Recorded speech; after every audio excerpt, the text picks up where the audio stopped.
Hello there. Thank you for taking a moment to watch this video, and on this specific training, I want to talk to you about inbound call routing.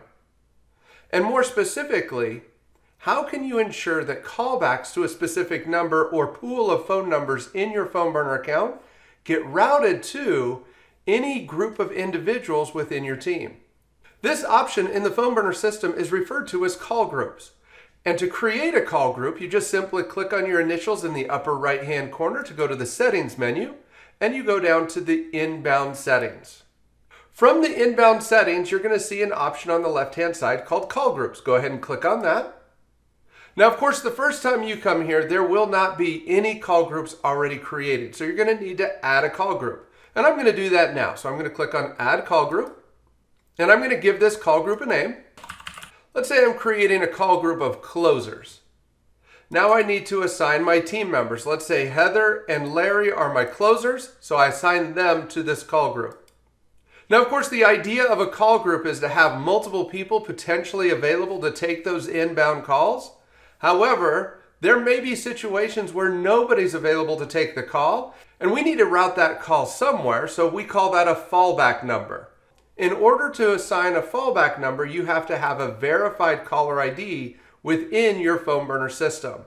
That could be your cell phone, that could be your office phone, or you could even verify a phone number that you've purchased through PhoneBurner that's assigned to another number pool with different routing options. I'm going to go ahead and choose one of my phone numbers assigned to another number pool, and now I can save this call group. And that's it. That's how easy it is to create a call group within your PhoneBurner account.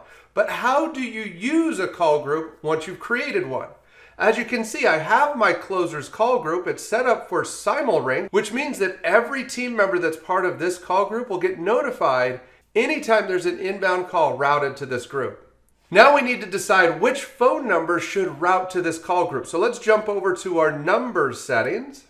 And we just need to identify one of our number pools that we want to use to take advantage of this routing strategy. Let's say this first one on my list is one that I want to use for this. So I'm going to go ahead and edit this number pool. I'm also going to change the name. And for the routing strategy, I'm going to change this from last caller to call group. Once I select call group as the routing strategy, I'm going to choose my closers call group. I'm going to go ahead and submit. And now, anytime somebody calls the number or numbers that are part of this number pool, those calls will be routed to my closer call group. Everybody will get notified. And then, of course, whoever's available to answer that call will go ahead and answer it. And of course, if nobody's available, those callbacks will be routed to my fallback number. And there you go. That's how easy it is to create a call group and set up the routing strategy for any number pool to take advantage of that call group. Thanks for taking a moment to watch this video, and happy dialing.